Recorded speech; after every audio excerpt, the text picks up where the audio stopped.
thank yous while we're getting ready. We want to thank Mitchell up here, our tech support and longtime friends. Can we just give him a hand of applause for doing all this tonight? Thanks, Mitchell. Whoa.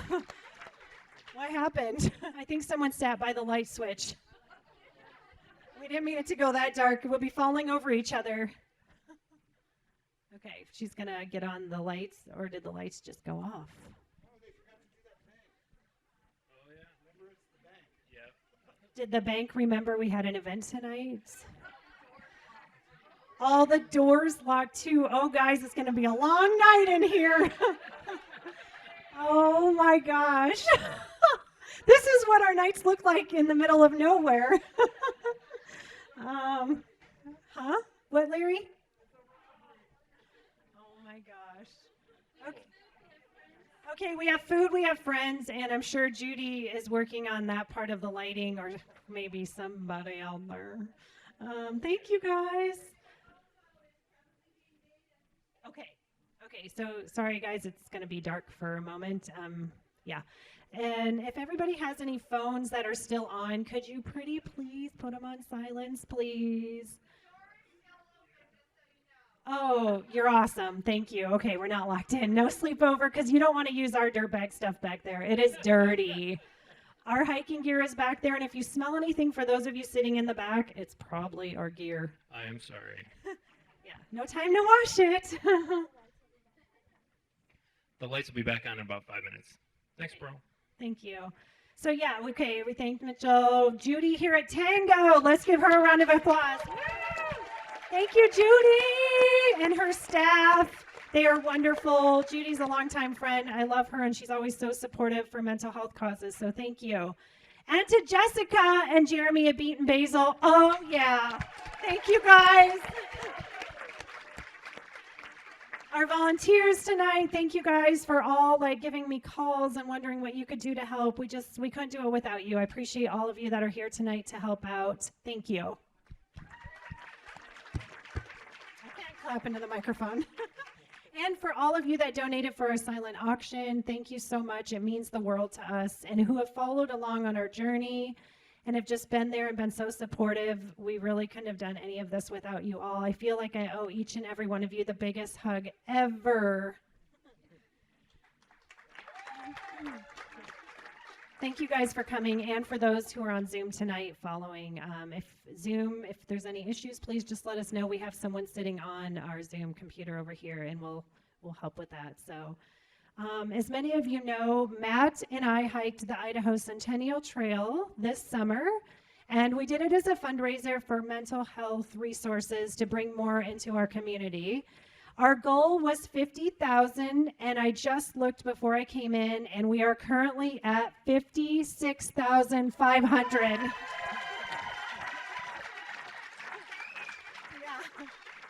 That's all of you. So I try not to cry. Thank you so much. I know if Ethan was looking down, he'd be so happy right now. And I just thank all of you guys for just believing in mental health and all the support and following along on our journey. It really is all of you that made this possible. As you know, mental health is very important to Matt and I. We both have lots of reasons. One of my big ones, for anyone here tonight that doesn't know my son's backstory, I'm just going to touch on it for a moment and try not to cry. So my son Ethan Murray suffered from schizophrenia, and on May 4th of 2019, he was killed during a mental health crisis in Spokane, Washington. And yeah, you never would imagine this would happen to your child. And the fighting I did for better resources, the places I picked him up, the places I went to, it was one of the hardest journeys of my life. And I thank Cora over here. Cora, where are you? Thanks for my daughter, Cora, for just being so supportive and so amazing. And she's made our business cards and helped and just been so awesome. And I couldn't do this without you and my family. So thanks to everybody. It's just, yeah.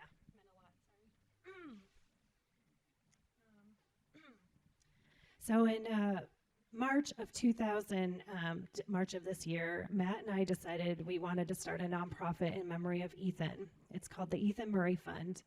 And my vision with this was to raise money for more resources that I tried to get so much for my son and couldn't.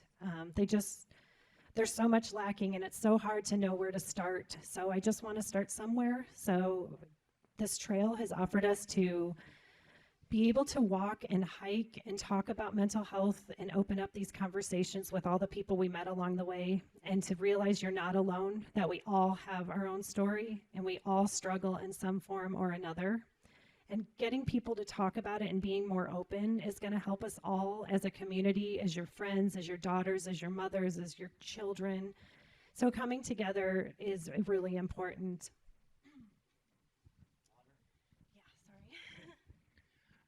For those of you who don't know me, my name's Matt Connery, Justine's partner, and hiked along with her. I'm going to jump in for a minute, give her a break. I have suffered from severe depression and anxiety, and am a suicide survivor. I have been hospitalized 2 times for trying to commit suicide. So please don't be afraid. Know that it's okay to talk to people. Try to break that stigma. Sorry. Yeah, talk to somebody. Matt almost was told he couldn't walk at one point or another and had to use a cane. So being on this hike with me and having him along for this journey was really special. And I couldn't have hiked it without him. He told me midway through, now we'll just break that ice of crying. He told me midway through, he's like, Justine, I'm so glad this hike was your idea. And that's true. It was, you can figure that out. Oh, yeah, man. I was miserable. Yeah, so, yeah. So thank goodness I came up with this. So yeah, hiking the ICT, I had a vision to do it, wanted to raise money for our community. I believe in thinking globally but acting locally. So we want to make changes for our community and we have big visions. So being with the Ethan Murray Fund, it is an infancy nonprofit. We have a lot of work to do and we are very passionate about it. I've been asked a few times, like different things we see in the future. So we are working on those. We did, get back from our hike and go full swing into getting the slideshow ready for you all, something we've never done before. So yeah, we're just doing our best and we look forward to working with our community and mental health. Thank you for the little clap. Break that ice for me. Thank you.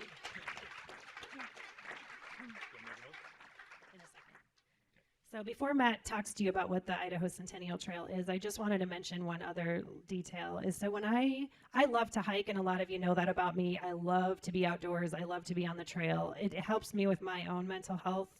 So doing this trail, I'm more of a day hiker, or a couple day backpacking trip is great because I get my hammock out, I chill, I fish with my friends. We all have a great time. Well, I don't fish. I watch them fish.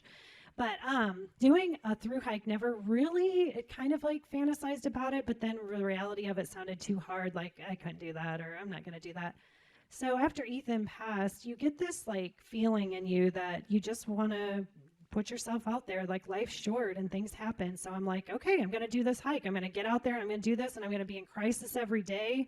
It's going to be hard. I'm going to be dirty. Oh God, no shower for how many days? But I did it. We got out there, we did it, and I'm so glad.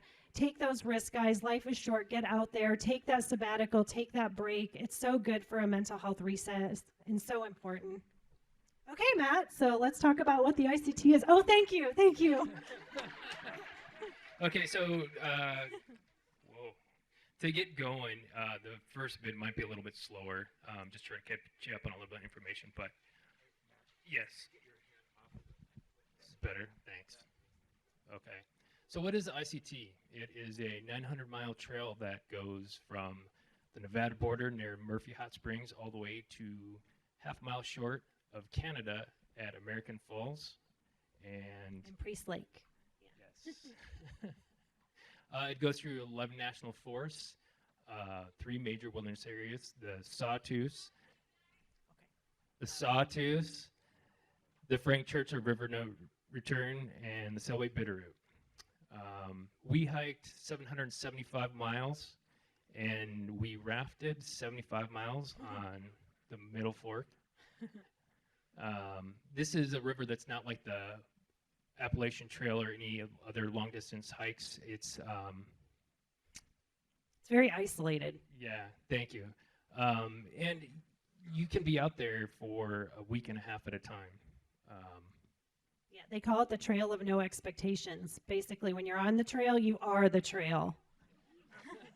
And it was designated just the official state trail in 1990. So just for a little people that maybe want to know, like when it started, Roger Williams and Sid Tate in the 80s had the vision and did the trail, and here we are. They say, legend has it, only about 17 people have made it the whole trail, through hiked the whole trail. So yeah.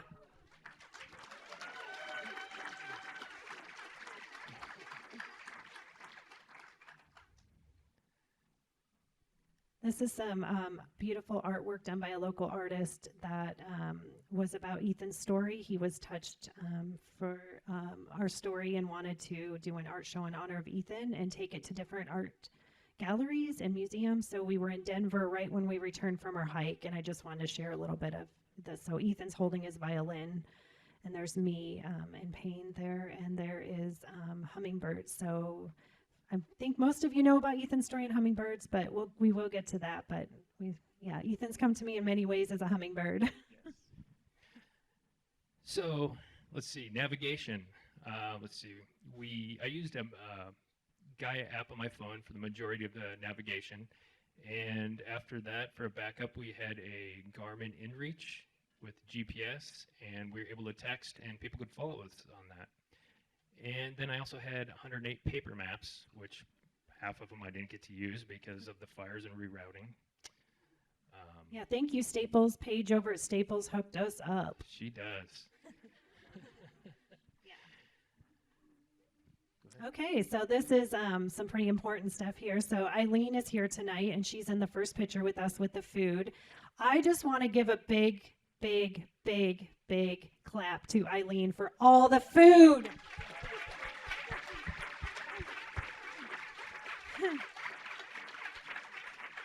We got to eat her lovely gourmet meals the entire trail. She worked hard over a year and a half to make all these beautiful meals you will see us standing in front of, and all in the resupply boxes there. We also had some donations come in from Winter Ridge.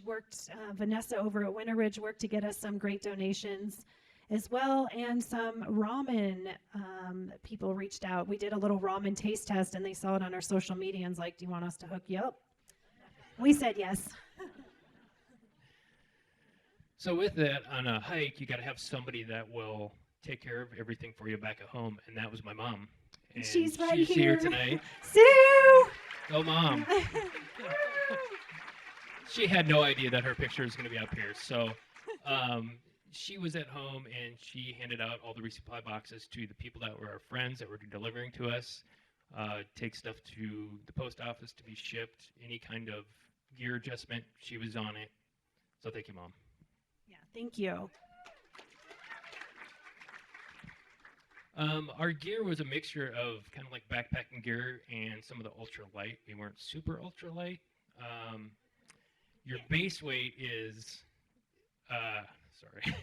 your base weight is everything that you have on you and in your back except for food and water, and that varies as you travel along. So our packs were roughly around 20 pounds, our base weight.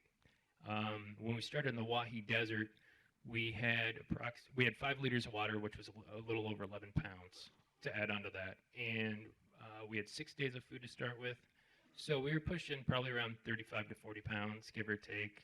Yeah, and if you guys back there, there's our gear. We did bring all of our gear, and it does stink. I'm sorry, Kelly and Darren, you're sitting right by it. We didn't get a chance to wash it. It's right off the trail. But there is a pack I made up to show you guys what 4 days worth, so you could feel how heavy the pack was. And some of our longest carries were about 14 days. So if anybody wants to check out the gear or has gear questions, we love talking gear. So our neighbors, Dennis and Josie Buckmiller, drove us down. And the first day out, we had a stash of water. And each spot, we had 5 gallons, and they were spaced out every 15 to 17 miles. You have to bury them. And it was a hot day. We had Tammy and Casey that also hiked the Idaho Centennial Trail but road because of fire had to get off. So Yeah, so our neighbors, Dennis and Josie, are in the audience tonight. Thank you guys so much. yes, And Dennis made a beautiful bench over there, and there's a great story with it. It's on our silent auction table. It's beautiful. We're so thankful. Thank you guys so much. and thank you for mowing our yard all summer. Woohoo! It Yes. looked great. It's never looked better. Yes. Dennis and them giving us our send off. Woo! Okay, we love this picture of Dennis, and remember this because towards the end of the slideshow, there's someone else doing that pose as an honor Yes. to Dennis. Yes. So when we left them, we hiked down to the start point on the Nevada border, and it is flat. So, That's us in that little Yes. lonely tent. yes. Nobody other out there, no other trail people, just us. So in this picture, I do have to point this out quick. That mountain in Durbridge with or mountains in the background, you can see that it's so flat for like 50 miles. You think you're going to be away from it forever, and it is there. Nope, every time we turn around, we're like, they're still there. Yeah, it Yes. took a long time. And then what else does the desert have? Well, let us tell you, the first thing we saw was this little clip. If you look closely, it's a rattlesnake. So you have to watch out for the little rattlesnakes, and some aren't so little. You want to tell them about your first experience?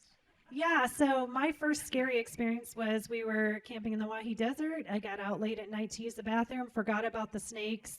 Matt's like, oh, you need a light. And he went to shine the light as I was taking down to go pee. And he said, don't. And there was literally a rattlesnake right where I was going to pee. So he literally saved my tush. Yeah. Thank you, honey. You're welcome. So as you're going along, there's a lot of free-range cattle out there. So you are going through small herds of them. They'll be right in the middle. You have to go over a lot of cattle grates, and there's barbed wire fences, gates that you have to take down and put back up. So Yeah, open and close each gate. We did ask our fellow hikers, Tammy and Casey, who we mentioned in the water cache. She had grown up down here. What do you do when the cows don't move? They're kind of scary, especially when they have babies. Yeah.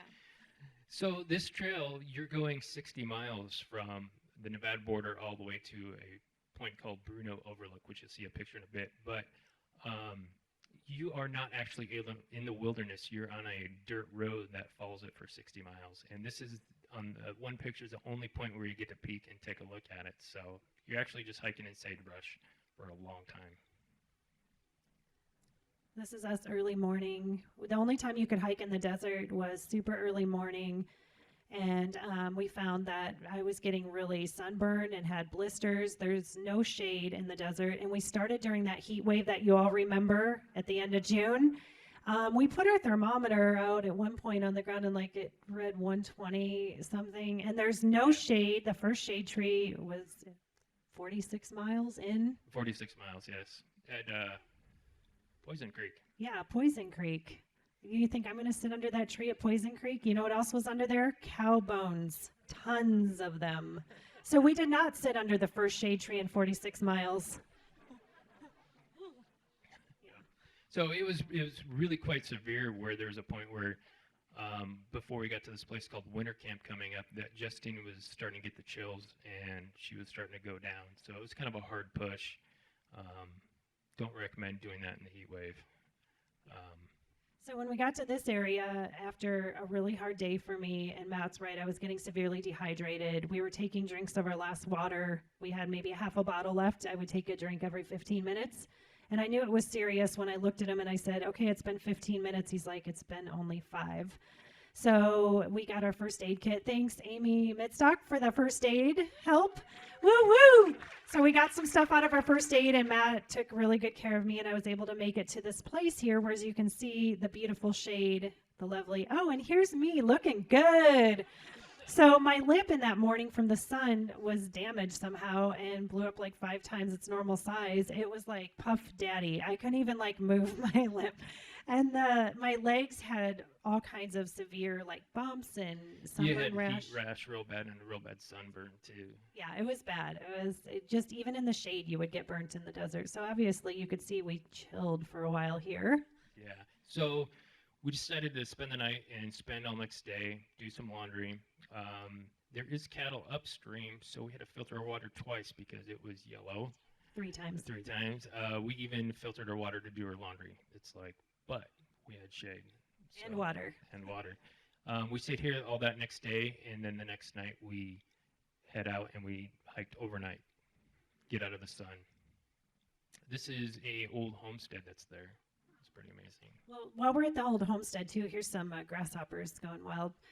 I just want to mention, yeah, it was wild. I wish you guys could hear the noise. We had to mute it. But when winter camp, just really quick, we were sitting there, and we are in an Air Force bombing range. And in the area, it warns you that things may fall from the sky. And you may hear things. So we're sitting at winter camp. I'm loving the shade and the water. Matt, take it away. And there was an explosion that ripped through us. Like, you Oh, would not loud. believe. It was, yeah. You felt it in your heart. And I Yeah. was like, honey, what was that? He's like, they dropped a bomb. There was 2 of them, and it just, yeah. It's a little nerve-wracking because that was probably with the first half hour we were there. Oh, man. So, you know, the house was still there, so we knew we were good to go. Yeah. But, Yeah. so we started doing the night hike, and it was pretty amazing. Yeah, they have a little box to sign in, but we were actually heading the other way, so we signed out. But Yes. yeah. So this is Bruno Overlook, and that's actually part of the wilderness area. And we got there pretty early, and we made breakfast. And it is where we ended up spending the entire day because it's the only place that we could find shade and get out of the sun. So we followed the shade. In this video, you'll see me that Matt captured while I was laying down. No joke. You had to follow the shade. Look how burned my legs are. I was getting burned in the shade. It was so hot, and you just couldn't cool off. Yeah. So a friend was nearby and came and got us. With cold drinks. Cold drinks. After about 8 hours of sitting in the sun. Here's Erica, are you here, Erica? If you are, thank you for helping us out and Yes. rescuing us. And she also got us an Airbnb. And being a nurse, she took good care of us. Yes. Let Justine recover for a few days with her feet and sunburn and heat rash. So. Yeah, she made me have Epsom salts and put my foot in great things, and it was awesome. Yes. So after a couple days, we headed back out and we went on a 27-mile night hike, and this is kind of the beginning of it. And for those of you that can't read this in the back, it says, warning, this road crosses U.S. Air Force bombing range for the next 12 miles. Objects may fall from aircraft. And then they weren't joking. No, you could actually, when we were at the pit toilet, you could hear strafing all day. So. Roads that go on in the desert roads. Yeah. So another interesting thing is once it got dark, we were hiking through, and there was a huge flash in the sky in front of us, and it was a fireball basically falling out of the sky, and it turned out to be a meteor, and it was pretty scary. It looked like it was right in front of us, and we actually thought that the grasses were going to catch on fire. It was that close, and that was, well, technically the 4th of July at that point. Yeah, I ducked. Yeah. I was like, duck and cover. Yeah. Oh my gosh, it was scary. Yeah. But this is a Snake River, Yeah. and these are the birds in the morning. We just wanted to show you guys, like, super early, nobody out, all the swallows. It's absolutely beautiful. Here we are coming into Hammett. This is our first resupply. Yeah. Well, we stayed there for 2 days and then headed out. This is actually where you're crossing the Oregon Trail, which you crossed twice, and we're heading into an area that's the wind farm. Road walking, Yes. hot. You weren't really out of the desert then. No. So it was so hot about mid-morning, we got to the windmill farm and decided to stay and follow the shade of the windmill all day because it was brutal. Yeah, you couldn't even get it. Yeah.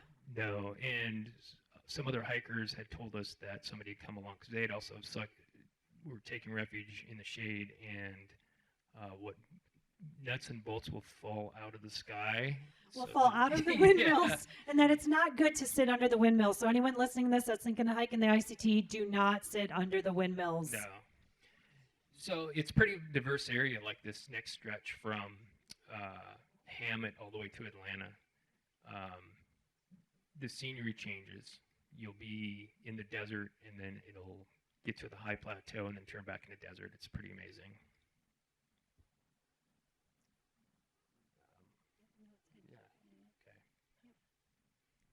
Just going to show you some scenery pictures. And you're still on a road a lot of the time. If you guys can see that, we're still like following old roads mostly.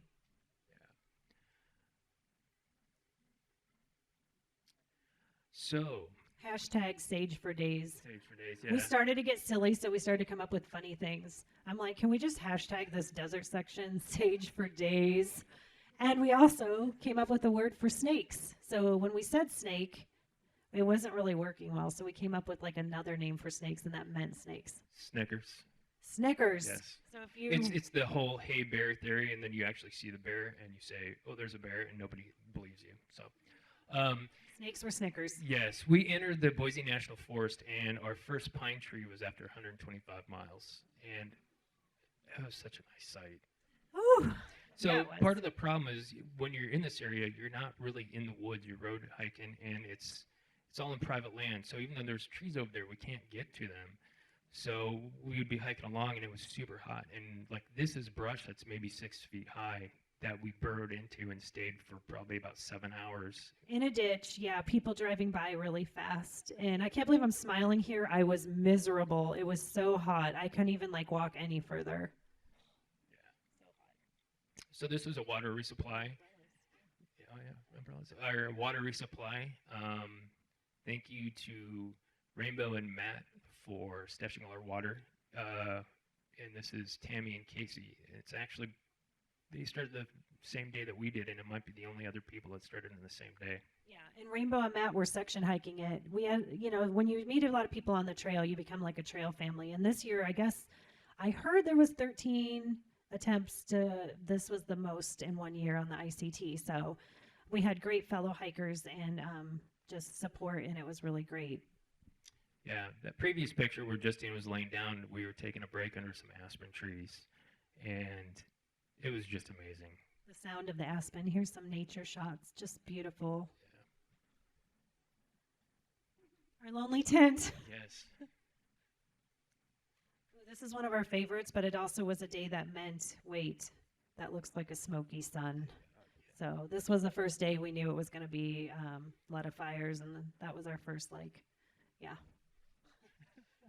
going to happen. I know. So eventually, after 140 miles of road walking, you get to Hunter Creek Transfer Camp, and you actually hit a trail for the first time, and it's a really good feeling. We're actually getting to a place where there is some trees and actually some grass.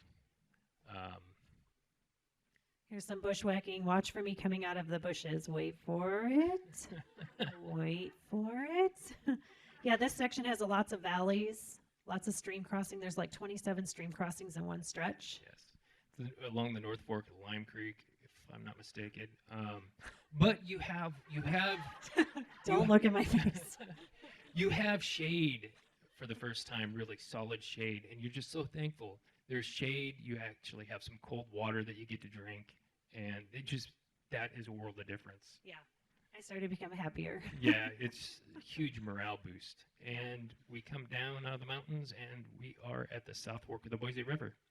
Yeah, that's super exciting. We knew we were getting somewhere. And yeah, just want to back up for 1 minute. Something that we started to notice in this section were black flies.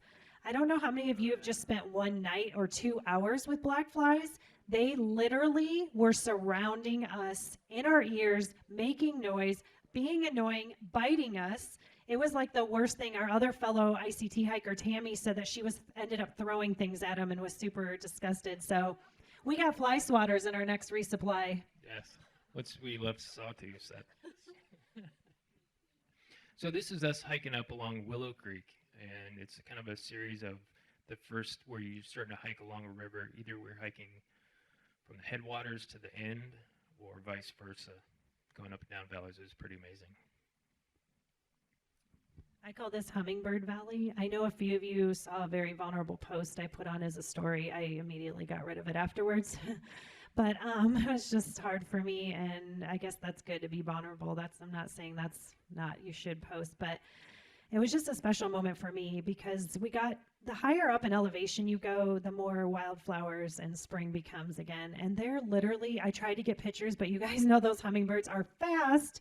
And they were all over in this field. So Matt like told me, take your time, sit with your writing and have that moment. So this was the one of the first moments I really did a lot of grieving and sitting with like the pain of Ethan's death and sitting in this beautiful field and thinking about him when he was little and thinking about him and Cora playing at the different houses we lived in and just our story. And nature will do that. Nature brings out the best grieving moments. I think we should all get sabbaticals when we're grieving and go into the woods.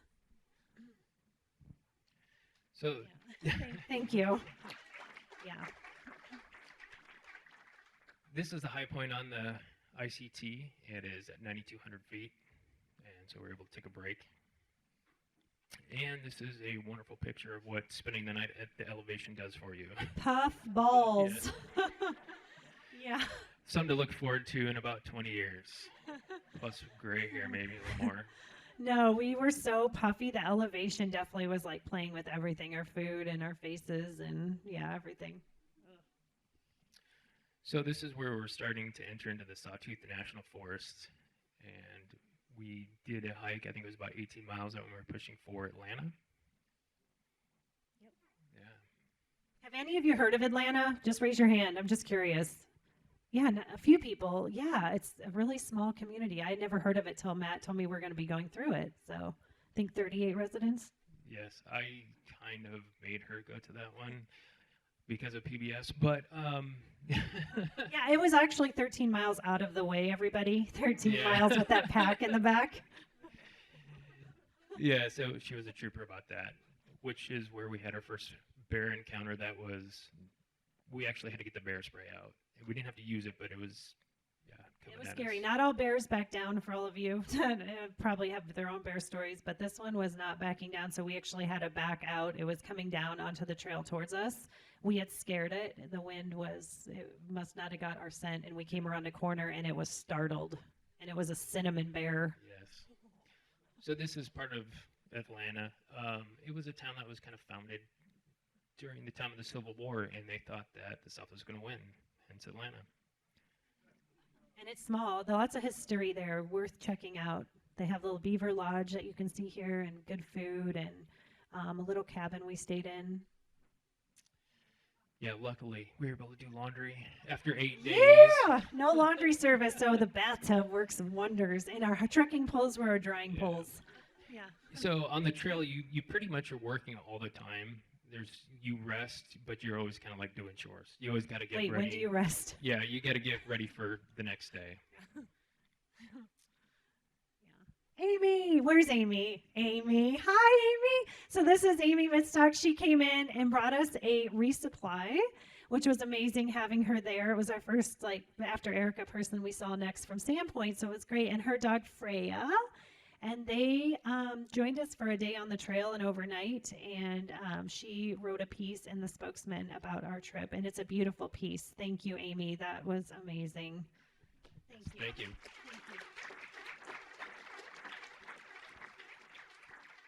So we just entered the actual Sawtooth Wilderness again, and we're heading towards a little town called Grand Drain. And after we had left Amy, we saw no one until about 5 miles outside of Grand Drain. So we had, 5 days of hiking? 4 or 5 days hiking with nobody. Nobody, guys. Nobody. We didn't see a single soul out there. As you can see, though, a lot of our photos from here on will have smoke. And that was hard for me. I was kind of bummed because, obviously, we're in the Sawtooth. I've never seen them. And here we go. I can't see behind the mountains. So They were breathtaking. we did get some sunny days, though, like that one.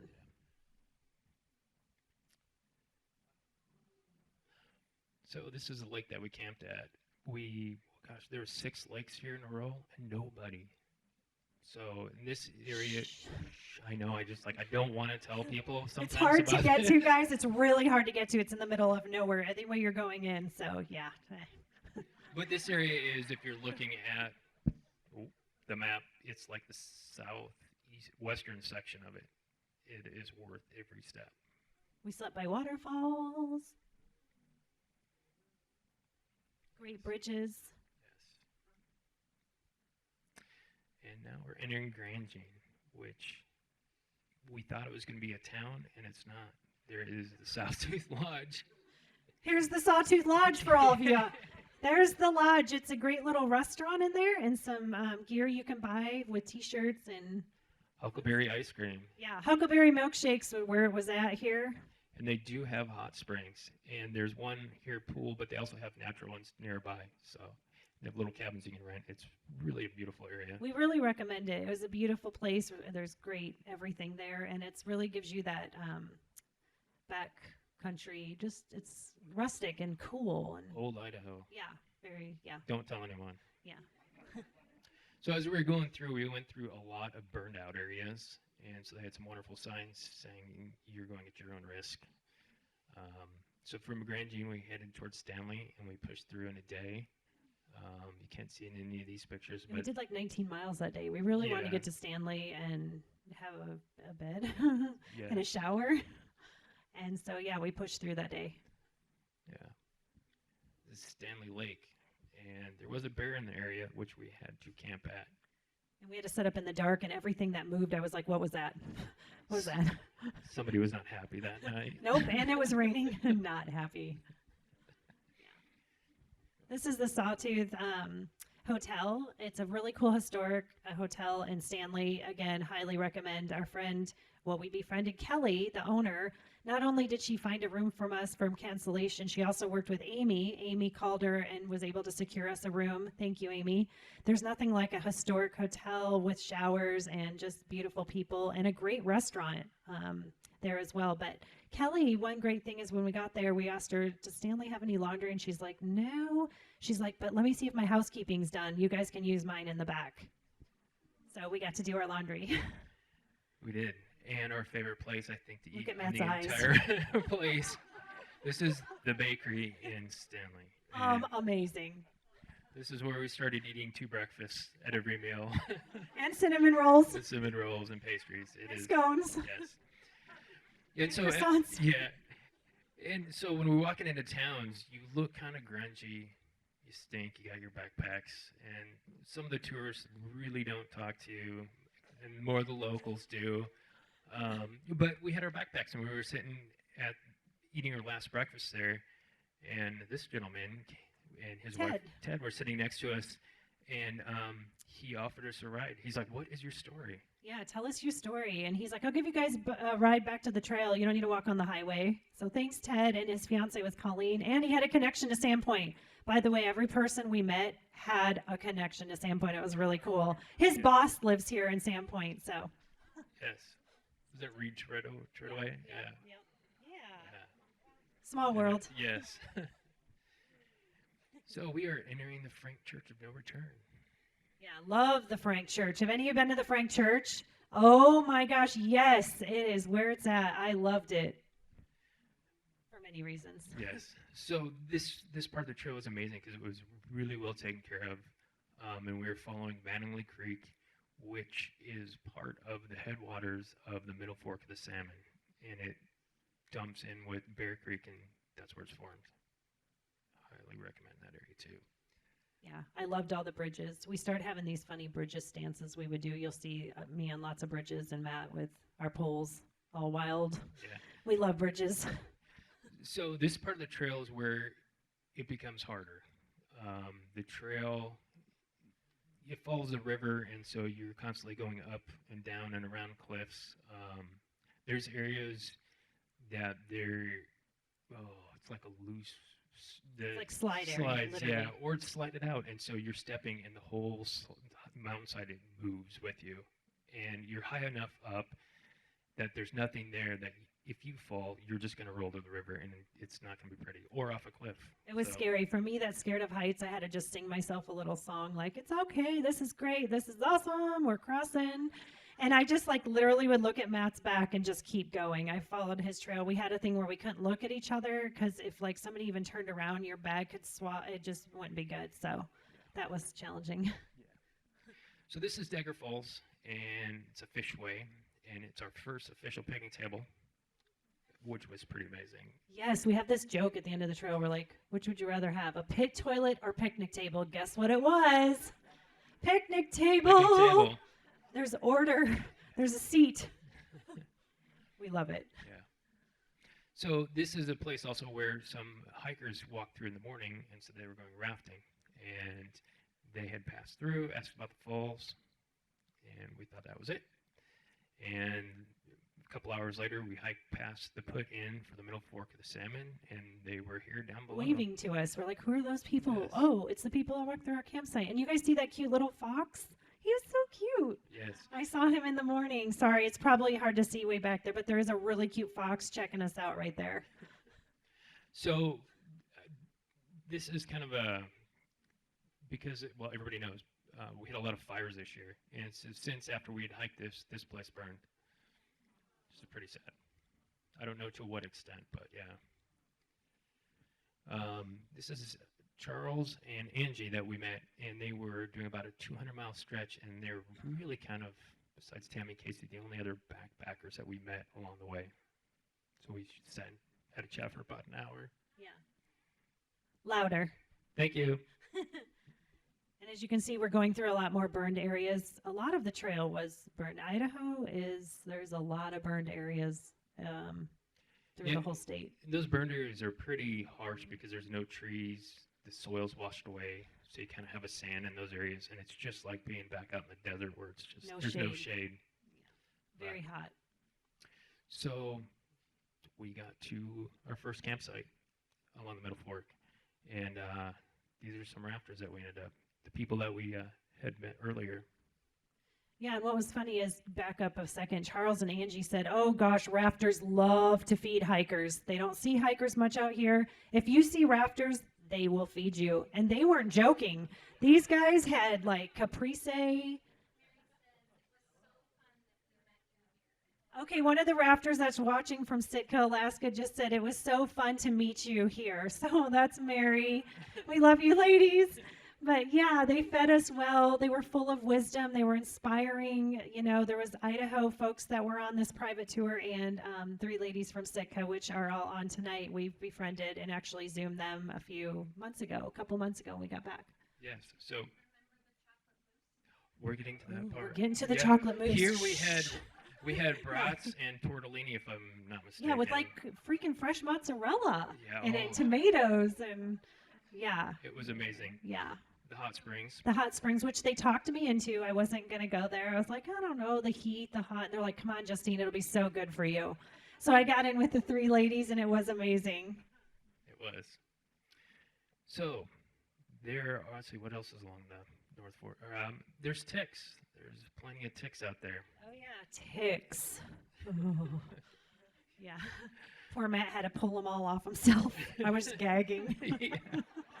So there was a section like this that we were crossing, and she's, is that a tick on the back of your leg? I'm like, I don't know. So I kind of look, and it's like, oh, yeah, it's in there. She's Don't like, stop. Keep walking. Yeah, I'm like, we got to go down here and check it out. So I get down there. I'm like, okay, I pull it out. And she's like, no. I can't. So I pull it out, and I drop my shorts because I got to check for everything else. And I had one on the back of my... Yep, he had a few, A just to bunch say, of- without going into detail, it might get a little graphic, but there Yeah. was a few ticks. So I learned to do hot yoga in the middle of nowhere because somebody didn't want to help me out. No, sorry. Yeah. Oh. Thank you. Yeah, no problem, honey. Luckily, I didn't have any ticks. Made me pull them off myself. Yeah. So this is just a little cabin out, Joe Bump. Lots of in the corner. history out in the Middle Fork. Lots of Yes. cool sights. Yes. This grave, I remember his middle name was Set Trigger. His nickname. Set Trigger. Yes. Yeah, his horseshoes there. Too. So this is the commercial rafting company, I and think it's the Middle Fork. I think they're based in Sandpoint. yes. Yeah. Okay. So yeah, one of their guys yelled out at us like, "Hey, what are you guys doing?" We're like hiking the ICTs. Like, good on you, man. So we like those Middle Fork people. He was really nice. Yes. This is one of those areas you can't tell very well, but it was scary because of the slides. This is one of You those kinda places. see. Yeah, we're like, we're not telling our moms about this part until after Yet. the trip. Don't worry, Sue. You know now. Yeah. My mom's watching. She knows. Yes, this was a long day, and we had went to a camp, and Is that there's our chocolate friends mousse? again. There's our chocolate mousse that they wanted us to tell you guys about. Yeah. This had been a really hard day, a really long hike. And if any of you are wondering how rafters didn't beat us down the river, It was at like record low. They were pulling their rafts basically in rocks and had a miserable, hard time that first few miles on the river. So we were able to catch up. We did not think we'd see him again. So this was our third time. Yeah, third time. And here's the ladies from Alaska. Yes. Woo! Hello. Yeah. Oh my gosh, they're so amazing. There's so Yes. many great things. So we stayed the night with them there. And what happened? The next day we woke up and Justine tells me, Hey, so Ellie, the daughter of the gentleman guiding the trip, says, hey, we have a proposition for you and Matt. Okay. So one of our rafters is injured. He is a doctor, so he's able to staple his foot back together, she said with a gagging face that she watched it. And she said, what do you think about, Matt seems very capable. Could he row a raft down? You guys could avoid a fire, and you could help get our food down the river and enjoy 5 days on the middle fork of the salmon. What do you think? so Huh. yeah, it's kind of a hard one though because you're so focused of this is what you're going to do. You're hiking Idaho Centennial Trail, and It's a fundraiser. yeah, we had to like think about it, and so we hiked to a place called Indian Creek Airport, and We were going to meet them there, We and we went knew we for would it. beat them there because Yeah. the river was low, and we did. We were there Yes. about 45 minutes before, maybe. Yeah. Yeah. we decided to go on the river. That's us on the river. We Yes. did it. We said yes. Yeah. And later found out from a salmon Forest Service gal, like, what? You guys thought about it? I've been trying to get a permit to go on the Middle Fork forever. Yeah. So we're glad we made that choice. We're lucky they invited us. We're so thankful we got to further get to know them, and they're like family now, river family. They said good choice on Zoom Thank you. tonight. Thanks, ladies and guys. So we had Let a me lot talk of about food. Ellie and her food and Doug. Matt, oh my gosh, wasn't it amazing? I mean, that's a quiche, you guys, on the river. We're eating quiche. They're making us like pasta pescadori and like shrimp cocktail. Like, we want to go every year with these guys. Their food was amazing. I mean, look, hello. Yeah, they're great. And it was my first time at cowboy camp. These ladies were so cool. They're just like, we don't even set up the tent. You just sleep. Right here is not cowboy camping, but our next night was. We have a picture of it too, I think. But here's the Middle Fork guy again. Good on ya. So these bigger sweeper boats, they're rented on this river, but it's there's not enough current flow, if I'm saying that right or wrong, on the Salmon River. So it's pretty amazing to see. Kind of a step back in The time. stuff they have to push down the river, everyone's gear. Yes. There's Matt. Some wildlife. Yes. You guys see the bear?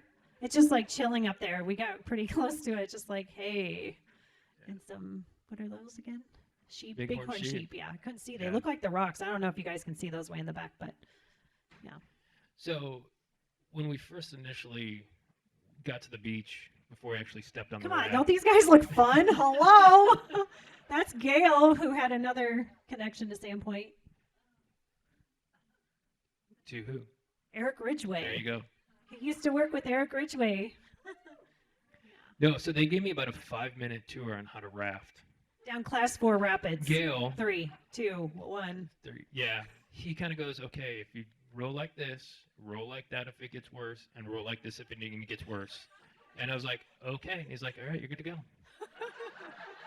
Yeah, Matt had his own boat. I was in the Princess boat with a really skilled rafter named Doug.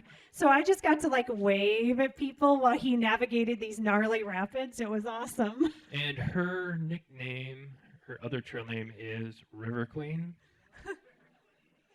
Yeah, I just waved. It was amazing though. Wow. Somebody got to take a break. I worked down the river. I just waved.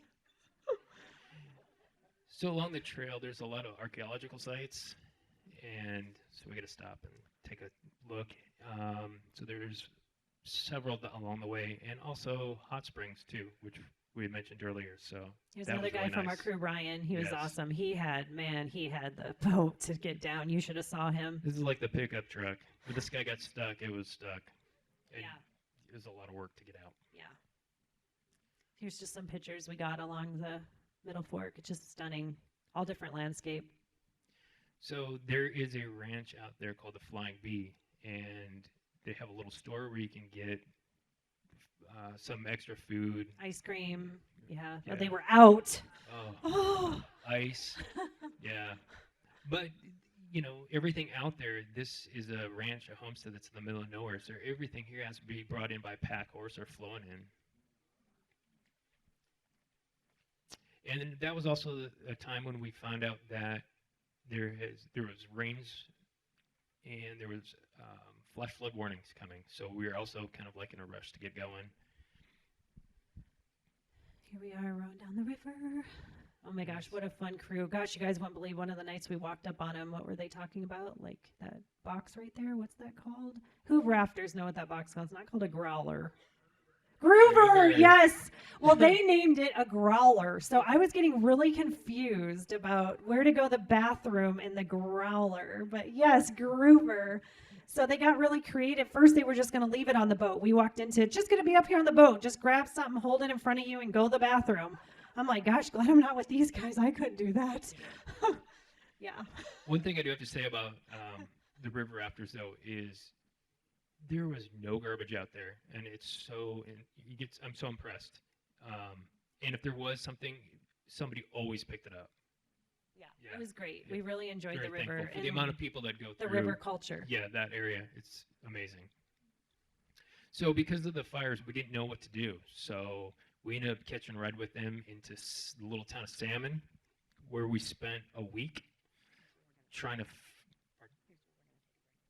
Oh, are we taking a break? After this part, you can talk about our hotel rooms and what they look like, Okay. and then we're going to take a little break. Okay, this is where we dried out because some of our gear was wet because it had rained the last day. But And this was a hard year to get hotels because everyone's outdoors doing things with COVID. And so, like, every hotel we went to, no rooms, no rooms. We were on like a cancellation list. And every night somebody wouldn't show up and they would call us and say, you guys got a room. And I mean, in Salmon, we stayed a week figuring out fire reroutes. So it was really great. So thank you to all those hotel people and yeah, the hard work. But we're going to take a quick break, guys, just to let you get up and stretch your legs. And then we're going to finish our presentation and then just do a quick Q&A. It's a great time to bid on silent auction items one last time. We are going to pick those sheets up after this break. And then raffle tickets. Ask Matt and I anything. I don't know. We'll be up here with red faces. Okay, thanks, guys.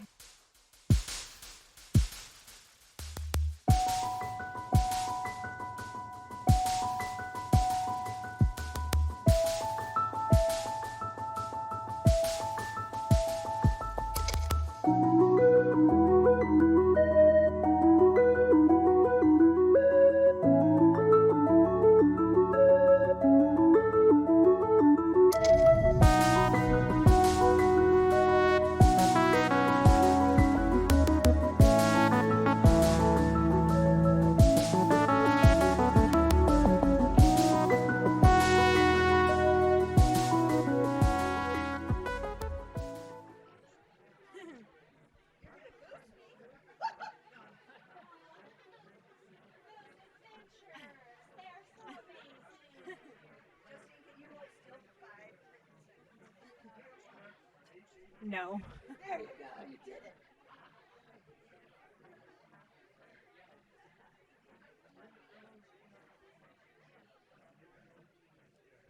Okay, last minute bidding on the silent auction, but it's dark, so I think we are done with that. Cora, would you pick up the silent auction sheets for me at each one and just hand them to Teresa?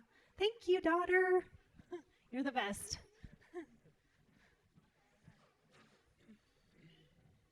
Thank you, everybody, for bidding on those items. Oh my gosh, wow, you guys are amazing. We so appreciate you all for being here. absolutely. And Matt, I did get some feedback from people way in the back that Talk louder. you got to really talk into it. So Denise, Marley Morris back there. Let me see if you can hear Matt say, hello, Denise. Hello, Denise. Is that better? Okay, and you guys All right. over there, yep, because they said they just couldn't hear. So we want to make sure, because Matt has great stories to tell. Just on Tuesdays. So, he says that after everything. So getting back to the salmon we stayed there for a week, which was way longer than we wanted to. But we were trying to figure out how to get around the fires that were ahead of us. I am very thankful for the library. And yes, thank you, library. We use Libraries them were our friends. Yes, we use them several times. The Forest Service offices are closed due to COVID, so trying to get really good maps is hard. Yeah, I remember those 106 maps we printed out. Half of those became no good anymore. Yes. Does anybody recognize these people?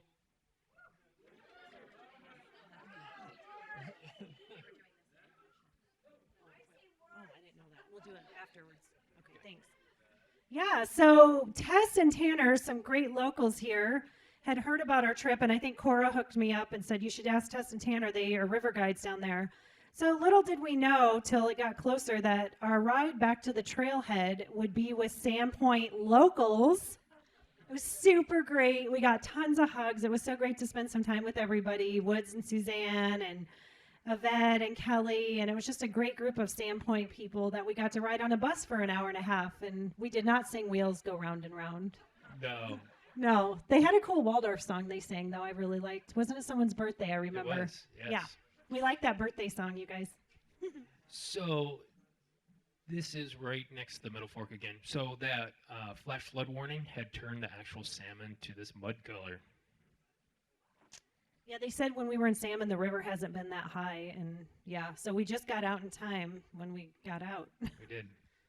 So we hiked 5 miles along the main salmon to a place called Horse Creek and spent the night. And there they are across the way. Sorry. Taking a Yeah, break. we kept finding our Sandpoint rafters. They're like, woo! Woods is like, I'm not taking any more pictures of you. I've We said had this- goodbye too many times. He said goodbye too many times. That became our joke. Yes. So the next morning we left and we crossed Horse Creek here and we head out and it was a long, hard hike. This was a huge elevation gain. Like you literally can kind of see the trail up that side mountain, but you get you're pretty much going out of the valley, the river, all the way up to where we needed to be. Yes. Basically you're going from the river way down there all the way to the top.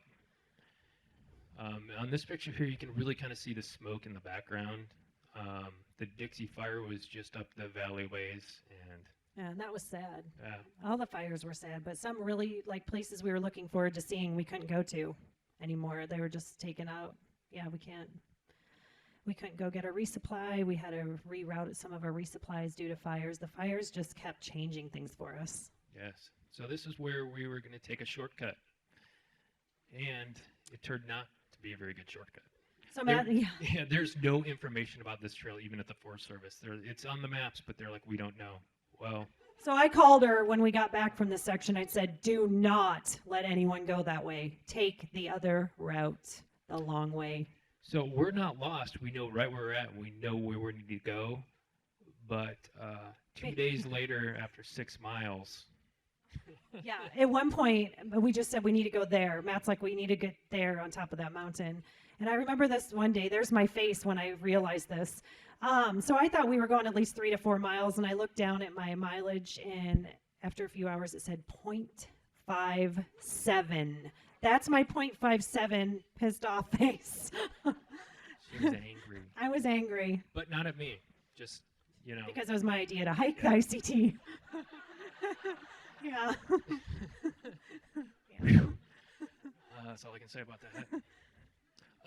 It's so steep, and there's no place to hike. We found this ridge, and I actually scraped away a flat spot for the tent. It looks a little bit flatter than it really is in this picture. It's not flat. He moved things, yeah. lots of things. And this is one of the few times in the desert we obviously couldn't hang our bear bag because there's no trees. But once we got into the woods, this is like one of the 2 times that we weren't able to hang our food, and it makes you nervous. I did not sleep that night, even on 2 sleeping pills.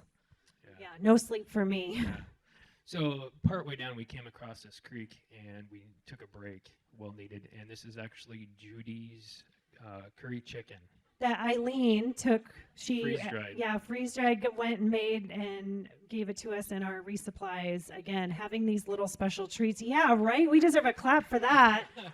Woo! Yummy food. Yeah, so this is my legs. Yeah, we're just thankful after those 6 miles that we didn't break anything, twist anything. We got scraped up, and that was about the worst of it. Yeah, I have no idea how we Our did break morale was anything. low, but Justine never said she's giving up and turning back. She just kept going. She's a real trooper, trust me. But She's it was angry. hard. I was angry.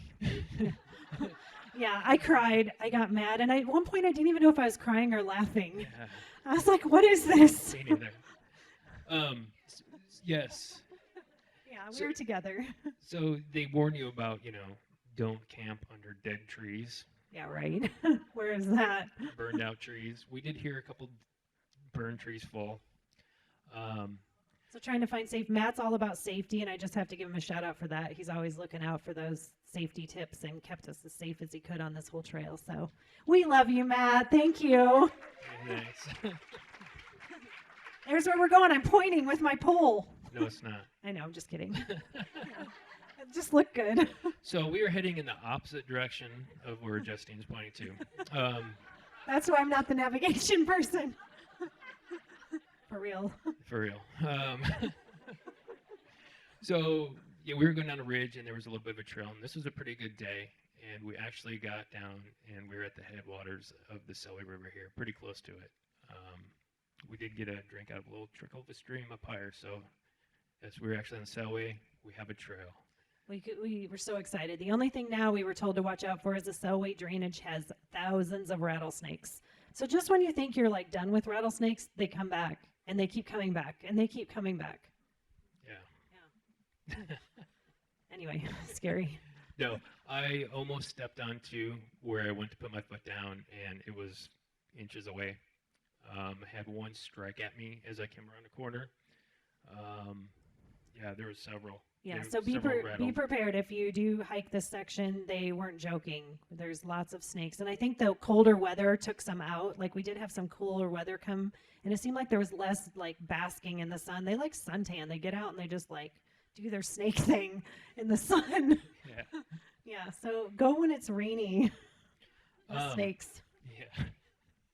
So it was pretty amazing what a bridge can do for you. Just a little bridge in the middle of nowhere.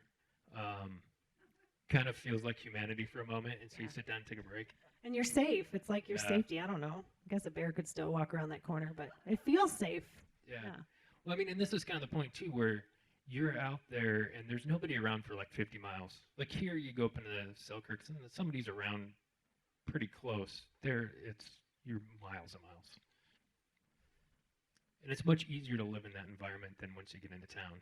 Has anyone been to the Magruder corridor in the room? Oh, we got one, Yeah. maybe two people, three, yeah. What is the Magruder Corps split? Oh gosh, Montana? Frank Church, wait, see, no direction. Matt, you take it over. It splits the Frank Church of No Return and the Selway Yeah, Bitterroot that's right. Wilderness areas. And it's the only road that goes east or west in this whole area. In the wilderness area, yeah. Yes. There's one little section here along the Selway River that does go north for about 15 miles, and we followed it because it's part of it. Yeah, and leading up to our next hike, this is Keith and Patrick. We thought this was a ranger house, so we walked up to the door, and I thought, well, we can ask them some questions. It was these two guys fly fishing from Montana, and one of them, maybe both, are on tonight. So hello, and they were cooking, and they said, "Where did you guys come from?" We're like, "That way," and they said, "Are you guys hungry?" We're like, "Yeah. Here's some lamb burgers. Go ahead and grill yourself up some. Here's some fresh tomatoes from the garden." This was like heaven. Oh, yeah, they took our trash, guys. Don't forget, on through hikes, there's no one to take your trash. You're carrying your stinky, gross, disgusting garbage for days, and these Yes. guys took it for us. Yes. So the good part about this is we were able to stay at a couple campgrounds. We got to see Matt's legs. Oh, dirty legs. I'm just kidding. Sorry. I don't know. I know, right? The screen was blinking. Are we good? Is the screen blinking anymore? Okay. So this is Paradise Campground. Okay, we got to speed it up a little. Yeah. So along the way, in this section, there's like little ranger outposts every 15 miles or so. We did And- laundry. Yeah, there's a campground, and we had to hold ourselves. It was amazing. Yeah, we did laundry there while we were there. We loved it. We're getting into the Selway Bitterroot Wilderness. Get my notes. Stay tuned. Yeah. Okay, Matt, it's your turn. Go, introvert. I'm going. Yeah. So this is usually normal anywhere the rafters pop onto the river. we missed that season. Otherwise, there might be more people out there. This is actually where the trail got better too. We were able to make up a little bit of time. So pack horses are a pretty big thing out there, and they're the ones that actually help keep the trails in good shape, and the outfitters. And so there's the pack bridges everywhere, and it's pretty amazing. I kind of got sucked into the whole pack bridge and pack horses. It's Yeah, quite when we the got back, history. he wanted a horse. Yeah. I said, "Where's it gonna live?" Well, actually, in Salmon, I was looking at horses on how to get home. Because of fires. Yes. So there are some of these ranches out there in the middle of nowhere, and I can't remember. Yeah, just some private ranches we walked by. Yeah. So we made it to Sheer Airfield, and there was a couple gentlemen that were here that had been floating. They made it 13 miles in 1 week because the river is so low. Yeah. And they needed to be flown out, and this is Mike. Yep. And Jim. Yeah, it was pretty amazing watching the plane come in. It's pretty neat. Yeah, But and Mike is the pilot from Gem Air. He's really awesome too. I think he's listening tonight. He was going to try. So, hi, Mike. welcome to Gem Air. This is the 4 surface cabins at the airfield. Pretty amazing. Yeah, they were great. They're just beautiful views walking along. Yeah. Oh, I told you, bridge stance. Woo! They get more fun as you're more tired. That was like my Princess Bride. I kill your father, prepare to die. Oh, yeah. Yeah, I love Princess Bride, so I did some of those. Yeah. Oh, this is a special moment. Yes. Lots of special here. Uh-oh. This is where it gets scary. We got to go faster. Okay. Oh, Is your batteries going? Okay, hi, Judy. Judy knows too. Okay.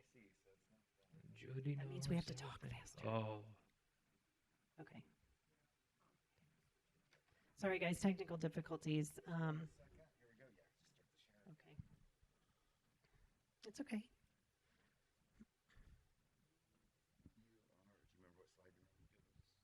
That one down there. Yeah. No. Right there. Yeah, right there. Yeah. Are we back up? Oh. Should I just talk about this? Because you guys are going to see the slide in a minute while they figure it out. So Moose Creek, this is where we're at now. It's a historic ranger station, and we had a local pilot offer to, should I keep talking? Okay, local pilot offered to bring in our resupply because there's a airfield there. And is everyone okay? Sorry, but there's an ambulance outside. Okay. Sorry, I get scared. Everyone's okay. Okay, so Moose Creek. Oh gosh, the lights are on the screen. Sorry. Oh. Yeah. Okay, keep telling the story. Okay, yeah, keep the audience entertained so you guys don't leave. Okay, so Moose Creek. Have any of you been to Moose Creek Ranger Station in the Selway? Oh yeah, we have somebody. It's great. It's really cool. It's definitely a place I would recommend like hiking into. The girl there, Jen, and her kids volunteer with the Frank Church Wilderness Group. I believe it's Thru. And she was very helpful in guiding us with some good hikes or some good campsites for that night. But let's go back to this resupply. So the resupply was getting flown in from a local pilot, and the smoke was so bad, he's like, I actually don't know if there'll be a window that I'll be able to get in and give you guys that resupply. So then Matt and I, a couple days ahead of time, started rationing our food, because at this point, we were on a 14-day, our longest one, and we didn't have enough food. So thank goodness when we got there, he had a little window of opportunity and was able to fly in our resupply box.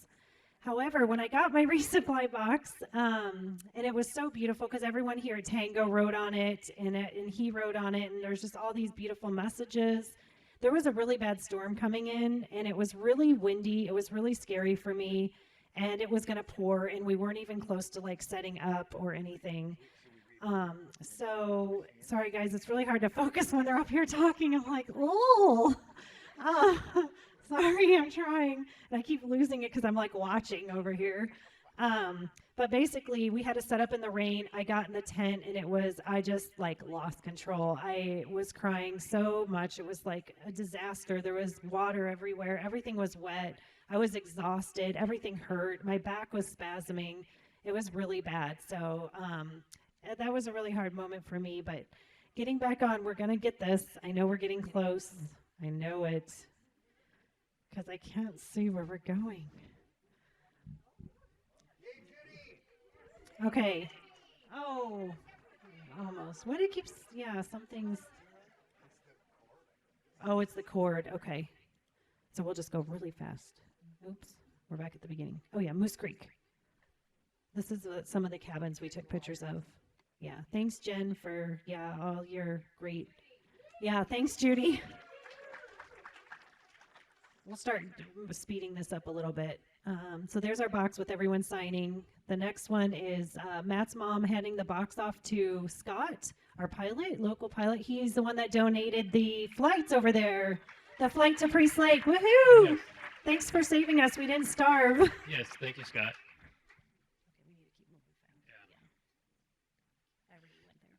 Okay. So Moose Creek Airfield was one of my favorite places on the entire journey. Because of fire reroutes, I didn't get to see some other places, but that place was amazing. Definitely will go back there in the future. Let's see. Sorry, I'm going to turn off. Yeah, I know. So we're in the cellway. Yeah. We're walking. Yeah. So this section, this section from Moose Creek Ranger Station has improved tenfold, and because this is where the most people are at, and so we were able to start making some really good time. Yeah. This is just some photos we want to show you guys, just like some of the trails. Really good trail because of pack horses. Thank you, pack horses. It's a disappearing thing, and we need to bring it back because the trails are really kept alive that way in Idaho, those pack Absolutely. horses. And you would be amazed where they go. We're scared walking. I can't imagine being on a mule or a horse on those things. But yay, horses and mules. Yes. This Yeah, was, trail cruise. Yep. yes. Sorry, we're paused. Our poor Zoom audience are probably like, oh, what's going on? Sorry, Mom. Your screen sharing is paused. Sorry, guys, we got to minimize. Oh my goodness. Okay, I'm just going to blab. Let's see, where are we going to go? Oh, we met a fish and game warden. That was really cool. So it was my first hitchhiking experience. There was this bad storm coming, and my brother had been following us on the Garmin and pre-booked us a room in, what was that lodge called, honey? The lodge, that little lodge, that small one. Three Rivers Resort. Has anyone Yes. stayed there? Yeah, that's where we stayed. But anyway, we were hitchhiking, and he was the one that came to our rescue, and I thought we were going to be in trouble. I'm like, I don't ever hitchhike. I'm sorry. Yeah, but he gave us a ride. Yeah. Did you tell him about the deer? No, he said, but there's a dead deer. We have this rotting disease down here, and I just got a dead deer. There's guts, but if you guys are cool with that. I was like, yeah. Smells Well, really bad. So did we. So There was no actual dead deer in the back of the truck, so they have the it was just guts. is it the wasting disease down there for the deer? It's really sad. And So yeah, here he is really here. cool. This is Yeah. Michael, the game warden guy. Yes. He's like, wait, he stops like when he gets us in the back of his truck. He's like, do you guys have any warrants? Are you guys are in any trouble? Yes. He goes, well, should I put the handcuffs on you? It might make things look more interesting. Because everyone was staring at us in the back of his game warden truck. We're like, no, we don't. We're good people. We get there and he gets out of the truck and he's like, for 3 easy payments of $69.95, you can have your packs back. Yeah, he had a great sense of humor. He was really fun. Yes. And this is, oh, sorry, we're getting that sorted out. He's going to get the, they still don't have us on Zoom figured out. Okay, wrong screen. So yeah, Scott, a local, and the artist that I showed you guys his work, him and his wife, Shelly, we wish we got a picture of her, came and gave us our resupply in Kamei, and we had hit a powwow. There was a powwow going on. And so we got to enjoy a powwow, which was really special. I've never been to one, and it was a lot of fun, and yeah, really neat to see. I got stuck downtown doing laundry. So when you No, he did go to the powwow. I didn't That go to the sounded powwow, bad. but they had a parade through town, and when you go to do your laundry, you're in your rain gear, so no underwear, no t-shirt, nothing, just my rain gear, and I come out Commando, of the honey. laundromat, commando basically, and there's a parade going on, and I can't leave. And The he's car stuck. is locked in. Luckily, it was like a 10-minute parade. And Yeah, and that's the great hotel they booked us. We felt very luxurious. It had the beautiful bathtub. And look at the floors in this place. It's in the middle of nowhere. It's like you just went to England and France combined. I mean, the tub was massive. yes. There's So like art. Yeah. this is going to their first service and getting the free maps that I could get. And I pieced them all together to try to find a way back on trail. But because of more fires, we couldn't jump back on. And so I looked and found a route from Kamei all the way to Hoodoo Pass by following Forest Service roads, so we could keep going, because it was about getting home, doing our fundraiser, no matter what. We'd gotten a phone call from my mom one day, and she said it didn't matter how you got home, you just need to walk home, even if it's in Montana. And that's something that we kind of kept in mind the entire journey. Is like, we just keep going, even with the fires, we'll find a way home. Yeah. So Matt, Thanks, Mom. yeah, thanks, Sue. Yeah, she's like, you're walking home. So we kept going. It kept our spirits good. Yeah. Definitely. So back to the map really quick, though. I just want to say, so my brother had this ongoing thing whenever we were in a hotel room. He's like, so is Matt looking at maps? So Map's trail name became Map. He didn't get it from my brother, but later down the road it became Map because he was always like, he's like, take a picture, prove it. And that was a picture I sent him saying he really is doing maps again. True fact. So this is where the Lewis and Clark crossed. We had come across more interesting areas, and I know it's just a sign, but it was really cool to be like, okay, this is where Lewis and Clark had spent the night. Yeah. Oh, Sorry. Barbie! So these are the things you find alongside of the road. I'm sorry, she did take a little journey with us. She had cute little roller skates, and she made me happy. I was having a hard day. I was just like, Barbie's on the side of the road. Or little girl Barbie thing. I don't know what that was, but Did that ride my pack or yours? it did stay in your pack. Yeah. No more weight in mine. Yeah.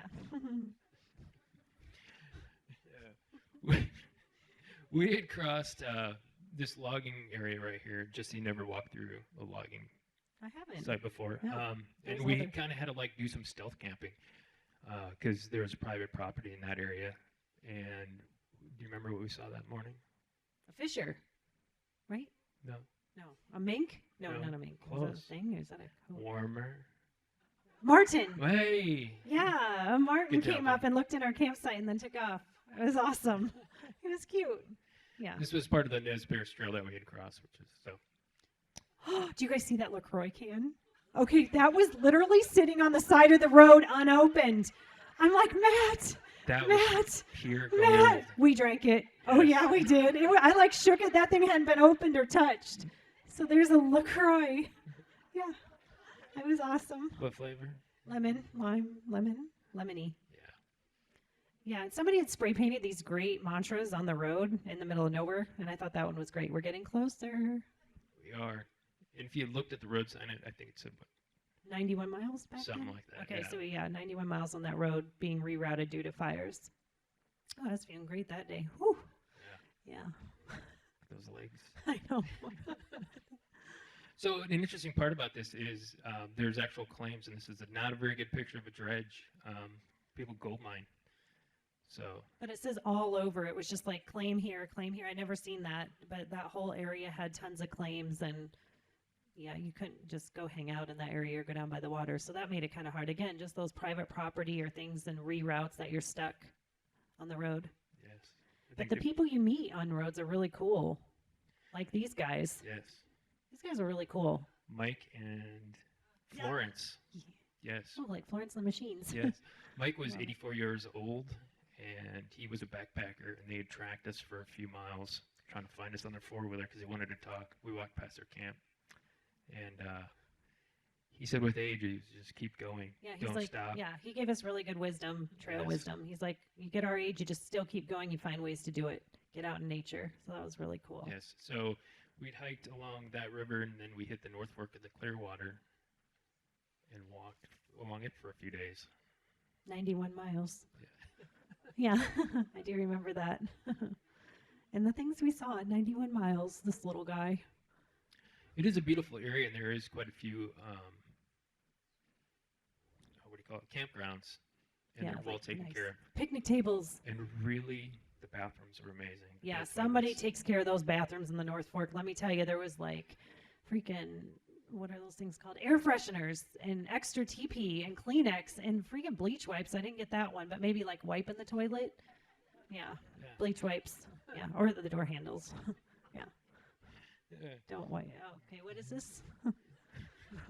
This is where we got huckleberry pancakes. No, blueberry pancakes. Yeah. There's not a picture of it, but Yeah, we got some trail magic. Matt and I had just been talking that day of how we smell everyone's yummy camp food. And we're like, man, if we were doing that and we saw these two dirtbags walking by, we'd be like, come over here and eat. And nobody was offering. We were kind of sad until this guy drove up when we were in our tent. He's like, are you guys in there? And we just went to bed. It was kind of creepy. We were like, yeah. He's like, do you want some blueberry pancakes in the morning and some bacon and some grape juice? Yeah. that's Let me good. think. Yeah. So after about 60 miles, we'd found out that there was a landslide closing the road, and a few of them. So that was kind of disheartening. And we talked to a Forest Service guy, and he's like, "Yeah, there's landslides." He goes, "I go by them every day jogging." He couldn't tell us that we could go by them, but he said that he jogged by them every day. Kind So of. we knew we were going. Yeah. We're going to do it. And we could. We just got by. And they were going to start working on it the next day, which I don't think we would have been so lucky. So, No, timing worked out good. This was like a first like cold morning, and yeah, we had jackets on since and it's buffs Sawtooth. and hats. Yeah. So that felt good. And who is that? Gordon, who's in here. Gordon, that's you. You're famous. Fish. Gordon and Fish literally surprised us a day early with our resupply in the North Fork. And we couldn't believe it. Like, what? Huh? Is Yeah. that the dog Ellie running towards us? And hot shower. And the first thing, yeah, he's like, hot shower or food? Like, what do you guys want? Oh, and look at this is Gordon fishing, our fishing buddy. He loves to fish, you guys. He caught some big, oh no, I'm not supposed to tell people. He didn't catch anything. He just tried all these different flies. I think this is in Utah right here, by the way. Yeah. It's in Ohio Yes. somewhere, yeah. Okay. Yeah. So we stayed with him, and then we kind of got some bad news that the trail going north was closed here due Again. to fire. So we hitched a ride with them. More fire closures. And the Try cool to figure camper. out. Yes. Try to figure out. So we came down to Superior, Montana, where we talked to somebody at the Forest Service, and this is where they left us, and we figured out a route home. Oh no, wait, sorry.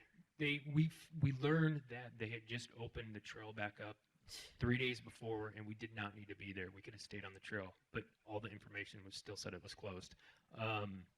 We decided to stay there and spend the day hiking to St. Regis in Montana to avoid just the smoke from the fires. But we had to go back roads, which is really humbling. And like, it's kind of like some people are really great when they drive by hikers, and others really don't care. I mean, we had a couple times where people were going like 60 on a gravel road, and they just like literally dusted us out. We're just like, hey, that's not nice. I got in trouble for being not nice to people. on Yeah, the I was like, they're roads. going to turn around. Don't. They'll shoot you. I'm But like, this was really great. Some friends from Sandpoint surprised us, and we're in the area. Roger and Marcy Timlin, and came with, oh my gosh, food, and they gave us a ride to the trailhead, and it was really nice to like have some more Sandpoint people in our corner and visit. So we just really want to thank them. That was so sweet. Absolutely. So now we're back up on the state line, which this part of the trail follows the Idaho-Montana border. Not to just Mullen, but pretty much all the way to Clark Fork. And it's beautiful. Absolutely. Ben? This has been. So a problem with on the state line is there's not a lot of water because you're right on a ridge line. So thankfully Ben topped us off. This is areas where we were both carrying 5 liters of water starting out. When every time we saw water, we would fill it all the way back up because you didn't know if it was going to be 30-something miles, some more water. And Ben was really great. We talked mental health again. Talking mental health on the trail is really great. He says they lose a lot of firefighters and Forest Service people to suicide and really opened up with us, which was really important. And just talking to people and having those conversations on the trail, we had them more than you guys even can imagine. It was really great. Most people were really responsive and shared their own stories. And again, the more we talk about mental health, the more it's destigmatized and becomes an everyday, easy conversation to navigate, and more resources. Absolutely. So at this point, I think we're about mile 700. Yeah. I wanted to use Skittles on the rock You to did. show that I went 700 miles. You guys, he was not happy. I'm like, can we stop here? And I want to do Skittles and put them like 700 and take a picture. The Skittles kept rolling off the rock. And I did eat them. Don't worry. It only took us 3 extra days to get where we were going. That's all right. Oh, yeah. This is just some of the pretty scenery that we saw. Beautiful. Getting closer to our next resupply. Just these beautiful lakes. Again, not seeing anybody. We're Yeah. so quiet up there. Oh, we did have some hunters. Remember the elk hunters? Yep. Sorry. Did have some, and here's, more. And guess where we are here? Anybody? Wallace. Yeah, Elise, I heard that little woo-woo. Elise and Ethan showed up and brought me some cool clothes, and I could do laundry, and I didn't have to go commando, so thanks for that, guys, that goodwill. And we met a through hiker, Artemis, who was doing a 2,600-mile loop, and she was going down the Idaho Centennial Trail. And our friends Pearl and John came and brought a resupply box. So it was like having all these family and friends, and Matt's son was there that we got to hug on and love on, and it really brought our spirits up. And then Ethan and Elise dropped us back off at trail. We thought it was a little detour. Yeah, sorry guys, that was a long ride, but it was super fun Yeah. getting back to the trail. Yeah, road trip. We had lots of popcorn. Yeah. So once we got back on trail, this area you're kind of looking towards the Coeur d'Alene River, and there's some fires that were down there, and it was pretty thick smoke. There was 2 different fires going at the time. Wind had kicked up. It was pretty nerve-wracking. I wasn't using the InReach, texting my son, try to figure out and look up how close we were. Yeah. We actually had hiked so far, and we decided to jump off for a night, and we were hiking down the mountain, and Judy and Gordon Came to our rescue. came and got us. Yeah, I was not doing well. It was so smoky. It was like not even like breathing was tricky, and it was bad. And we were close to the fire at that point, so we're like, we needed to regroup. So yeah, it was really great. Thanks guys Yes, Justine does have a bit of asthma, so it's Yeah, it was important to not get fun. off. Yeah, and then once It we was thick. did get back on, there was a couple days there where we heard there was the planes going You overhead. guys kind of see it up there. The planes dropping water. They were just right Yeah. over us. We're like, don't drop water on us. Well, maybe. And helicopters. And this is what a lot of the state line trail looks like up there. Lots of rocks and burned trees. It was beautiful. Yeah. So we did have do some filler. So on the state line trails, we had some interesting mornings. We got woke up by elk hunters at like 4 o'clock in the morning. And we both scared each other. It was awesome. Yeah, I'm sitting there and I hear the ding, ding, ding of a car truck, and it's a guy stepping out of a pickup truck, and I'm like going, oh man, and he's hunting. So we're like, hey, we're in here. He's like, what? Where are Yeah. you? Who? Where? Because we're like camouflaged in. We scared so many poor elk hunters as they scared us. Where's your truck? They're like, where's your truck? We're like, we're hikers. You know that saying, dirtbags? Like we hiked the whole of Idaho? They're like, oh, what? Yeah. So that did happen was a couple cool. times. Cool conversations. Yes. So we got to a point, and we were supplied by some other friends. Yeah, our friends sitting right up here in front row, Hal and Audrey, saved us here. And yes, totally clap for these guys. Look at that meal they made us. Okay, so Audrey's like, do you want Hal to cook? I was like, sure. And I was just thinking a couple burgers, something easy, some hot dogs. Oh my gosh, did I write down what this is called? I might have to ask you guys again what this is called. It's like a, oh my gosh, he got it out. No, I have it here. Hal, spiced couscous salad with chicken. First of all, which was amazing. And then he made us a homemade angel food cake, and they brought us cold drinks, and they brought us our resupply box. So thank you guys. Oh my gosh, Yes, your thank meal, you. everything. And now Hal's on to making his own marshmallows, homemade with coffee flavor. Oh my gosh, they were so good. He drops them off at the shop. Thanks, Hal. Okay, I won't embarrass you anymore. Sorry. So during that time, we were walking towards some spot fires that were ahead of us, and it had kind of blown up, and became a new fire. And we'd seen helicopters and planes hitting it all day, and the trail was going right on the bowl, on the ridge above the fire, and that's where I kind of pulled the plug and decided it was time to go. So we missed about 30 miles of that section of trail, and so we hiked down. Was this Martin Campground? Yeah. Yep. By Noxon. By Noxon. And you can see in the background just how smoky it is. And this is where Gordon came and picked us up. Took us to Clark Fork. Yep. Yeah. Thanks, Gordy. And had some yummy food. He's freaking making us like frittata in the morning. Yeah. Like, who does this? Oh my gosh. Gordon and Judy, both chefs. Yeah, they do it. Oh my gosh. So there were certain parts of the journey where we kind of bagged, like from Clark Fork. Because of the Trestle Creek fire, we had to reroute our area. And so it was either walk from Clark Fork into town or skip it. And we decided to skip it because it was just not safe. I don't want to walk that part of the road. So we started out by Hidden Lakes Golf Course. And we're walking, and this gentleman came and pulled us over. Yeah, literally pulled us over. No, there was no lights involved or handcuffs. We're just kidding. So this has become a very good friend of ours, Darren. Yeah, this is Officer wife, Kelly. Darren Osborne, and they're here tonight. We're so glad you guys came. And their dog, Leo. Yes. Yeah, he loves to trail angel. This guy is a trail angel. Oh my gosh, he loves to find hikers and give them fruit and fresh things and all the things. He said he'd been following along on our Garmin and knew we just passed his house, and he had to jump in his car and come and see us. Yes. This is the first person on the whole trail that just showed up and goes, "Hey, you guys made it." And we're like, "Who in the hell are you?" What? Wait. What? Yes. Yeah, it's so awesome. We were just it was such a special moment for both of us. So, Definitely. yeah. Thanks, Darren. Thank you. So on this part, because of the private land, it's hard to find a place to sleep, set up your tent, the private land. So we got pulled out every day, and then we'd go back. on. Yeah. And that's Matt putting air in my shoes because they just weren't working so great. They were Yeah. getting really tore up. And Pearl met us for breakfast and took that picture. Guess where we were? Yep, Pack River store. Walked right by it. Yeah. And Erica just being awesome and rallying to drive us back up at 6 in the morning. Yep. And thank you, Bing and Julia. So as we Fault Lake, we get to Fault Lake Trailhead and had some more folks show back up into the show. Is that Amy Midstock there? Yep. Oh, yeah, Amy. And Fish is back. And Fish and Erica. There you go. Yeah, I got this. Sorry, it's hard to see. So this is heading up to Fault Lake. That's also in Utah.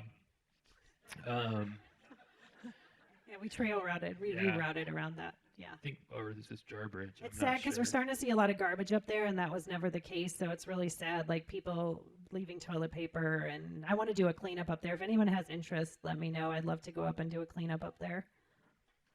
The bear boxes are full of Yeah, the bear garbage. boxes are full of garbage. It's just disgusting. It's really sad. Yeah, So stop doing that.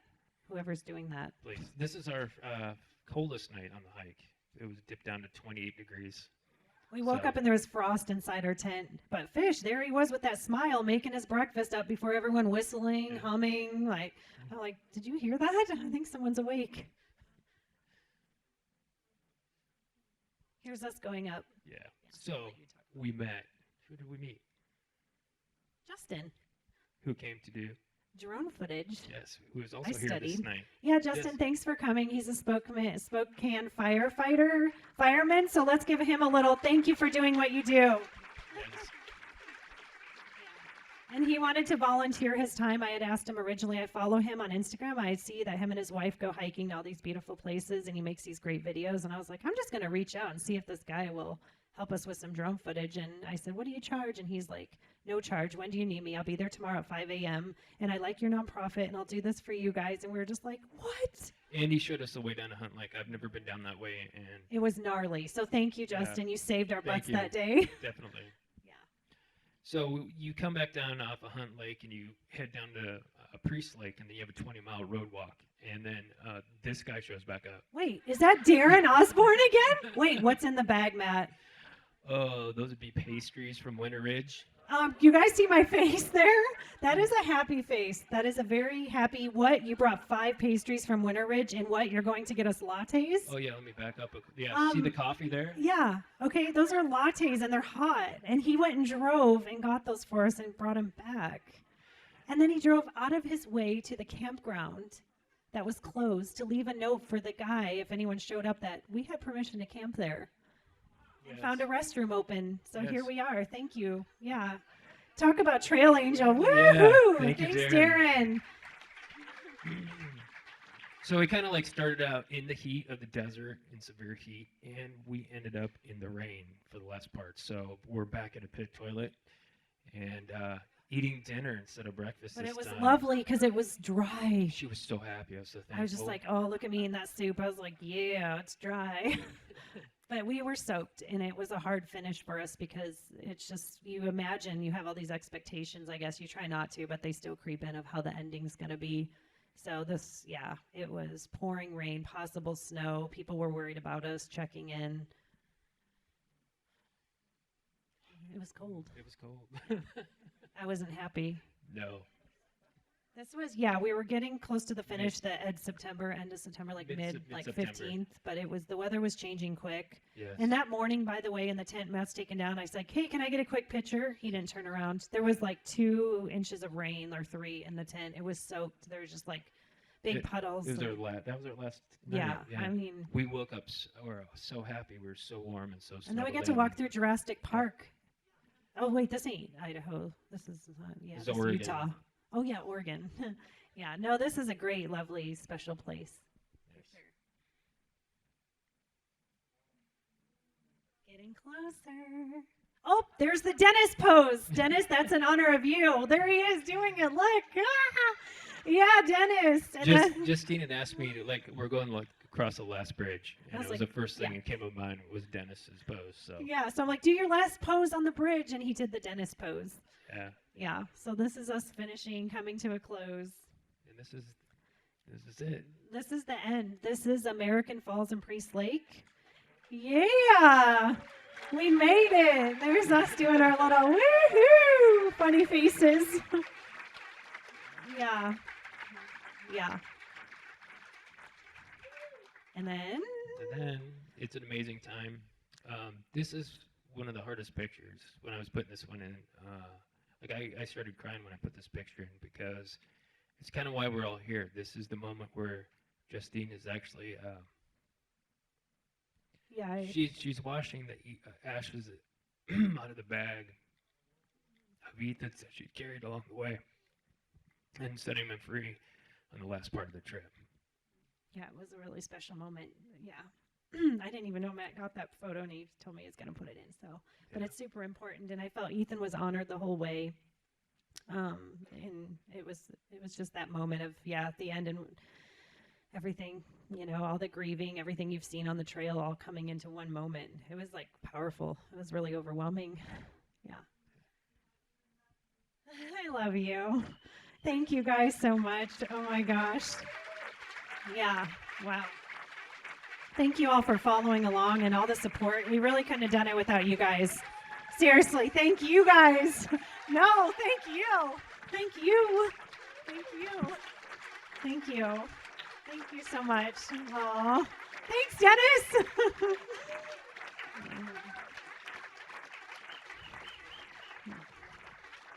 Thank you guys so much. Thank you. We're just going to do a little Q&A. I know we've kept you guys here way too long, and it's still probably snowing. So feel free if you have to leave, sneak out. We totally understand. But we did want to take a couple questions. I just got to get a couple microphone girls and some light on, just a little bit of light. Lydia, even if we just have one person to do it, I'm sure that's. And Mitchell, do we have any Zoom questions? Okay, no questions. Okay. So those of you on Zoom, if you had any questions, want to sum through, but we're going to, does anyone in the audience, we might just do one. Yeah. Oh, yeah, take it. Yeah. Bev, can you, if anyone raises their hand, will you and Lydia go get questions? I hope somebody has questions, like one person at least, because we have 2 on mic. Don't be shy. Does anyone have a question? All they have to do is raise their hand, and they'll come around with a microphone if I didn't talk about something or Yeah. I was curious if you lost any weight, Justine. Ah, 1,000 miles. yes, so it was crazy what the body goes through. Not only did Matt and I both lost 20 pounds, but also it was a 20-pound weight loss that I haven't experienced before because I have been 20 pounds lighter, but all the clothes even fit differently because all the muscle, like I got into these jeans that I hadn't been able to get into forever. Although they don't fit now because your metabolism stays the same and you keep eating food. So I've gained about 6 pounds back already. Yeah, so those jeans are back in the cedar chest. Yeah. Yeah.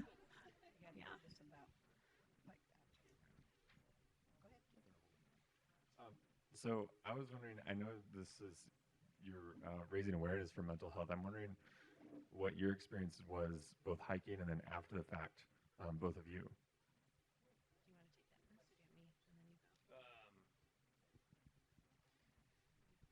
Will you repeat the question one more time? Sorry. I know you're raising health awareness, kind of in general, and then for your son Justine. But I'm curious the experience, both of you, both during the hike and then how it's affected you since then.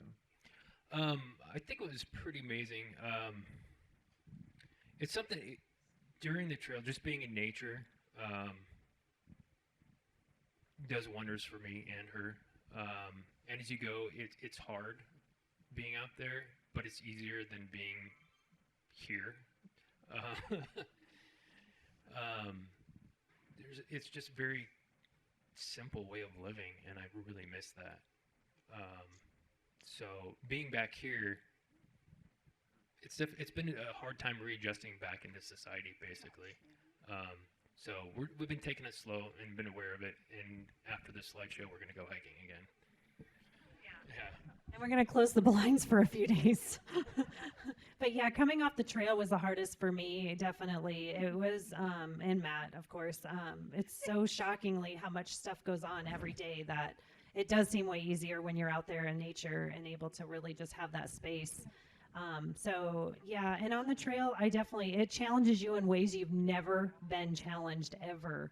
There's days that I just felt like I couldn't go on. I was crying. I wanted to quit, but you really can't. And when you have such a beautiful community behind you, helping you and giving you the extra push, it really kept me going. And Ethan kept me going, and our cause kept us going because it is so important. But yeah, I definitely broke down. I had lots of cries. That one cry I was telling you guys I had when we had technical difficulties, I was crying so hard that it did turn into a laugh, and then it went back to a cry. And then Matt opened up the resupply box in the pouring rain, and his mom had made cookies.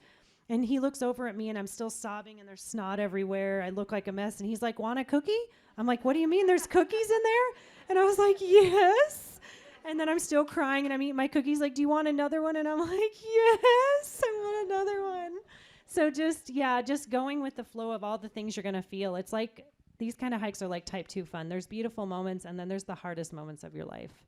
Yeah. We ate all the cookies that night. Any more questions? Good? Uh-oh. No, we have to get her microphone. Just for Zoom people.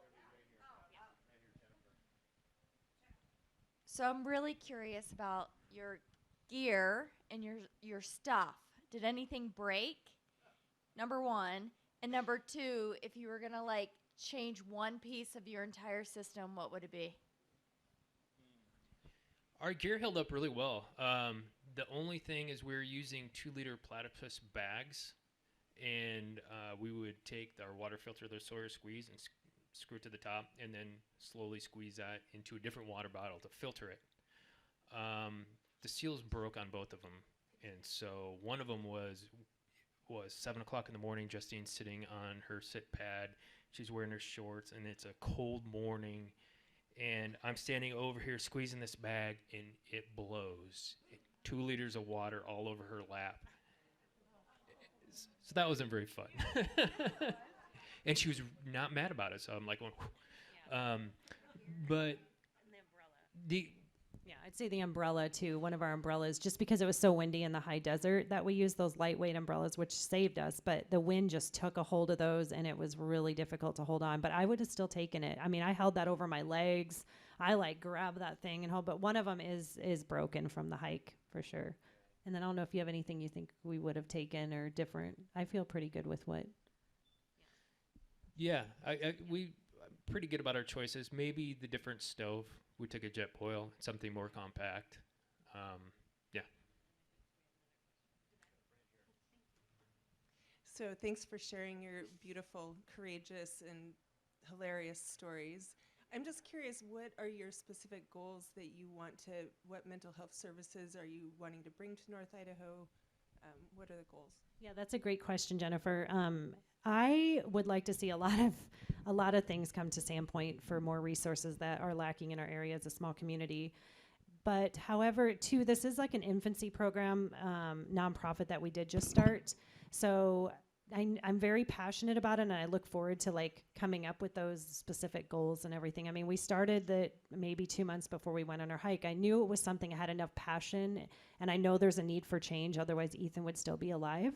So finding out from the community and talking to law enforcement, talking to mental health professionals in our area is something that we plan to do this next year, and really find out, like, with all those people and all the people that we talk to, where do you start? It's overwhelming. I mean, where do you start? Do we need the crisis center? Do we need a mental health center? Ethan couldn't see the local psychiatrist here to get on medications for 6 months. He was out 6 months. He don't have time to wait 6 months. He needed that right away, and that wasn't here. And same when your loved one's experiencing a mental health crisis, you can't take them to Bonner General. At one time, Ethan, I didn't want to get in a car with them, and they're like, we can't help you, don't bring him here. Like, you have to go to Coeur d'Alene. And driving with someone who's psychotic that far away, who is looking at you with eyes that it's just terrifying, and he needed help, and he needed people that could help him, and mental health professionals and doctors, and not being able to take him into your local hospital. I mean, I had no idea until this happened to me, like that there were so many things that needed changed and need to happen. So I have a big vision. I have big plans. That first part is talking to more people, finding out. With this fundraiser in particular, we are donating a portion to NAMI Far North here in Sandpoint and the Bonner Homeless Transitions. As you know, mental health and addiction and homelessness can all go together, as Ethan experienced all of those things. So those are all things we want to touch on, and we want to help in our community. And we're open to feedback. If you guys have ideas, thoughts, anything, please reach out and talk to us. Like our community, it's people here, we're going to help brothers and sisters and moms and dads. So yeah, great question. Thank you.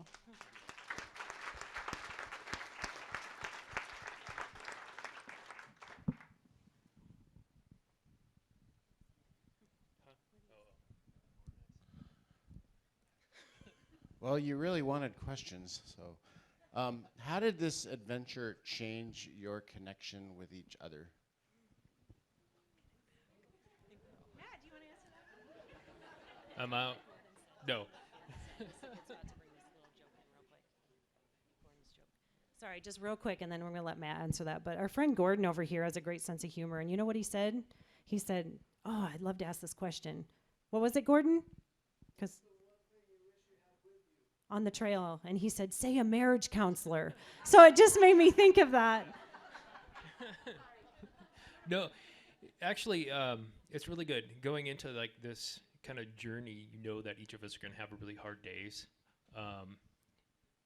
difficult, and it's how you treat each other on those hard days. If you treat them each other with respect, you can be grumpy, you can be upset, you might talk angry and stuff, but you don't direct that towards the other person.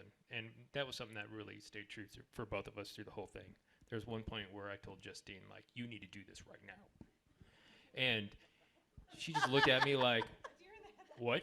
And I was like, I'm so sorry. Will you please do this? I'm having a moment. And, it's like, yeah, those are the moments. But, yeah, I think it brought us together much stronger. Yeah, it's like there's nothing that we can't go through together. Definitely bonded us in new ways and made the relationship stronger. I think it's a prerequisite to anyone that wants to get engaged. Go on a through hike. If you can make it on a through hike, you can make it through marriage. So that's my new mantra. Go on a through hike. Oh, you're engaged? Oh, make sure you go on a through hike before you tie the knot. Yeah, no, but it's a great question. It did really bond us, and Matt is super patient and really took good care of me on the hike. I think it's just finding your person, and you can go through these things, and just communication right away. I'm like, I'm going to be in a terrible mood some days. I'm going to cry. And he's like, that's okay. Like, just having someone so understanding to be on the trail with really kept me going. I mean, I really have Matt to thank for that. So thank you.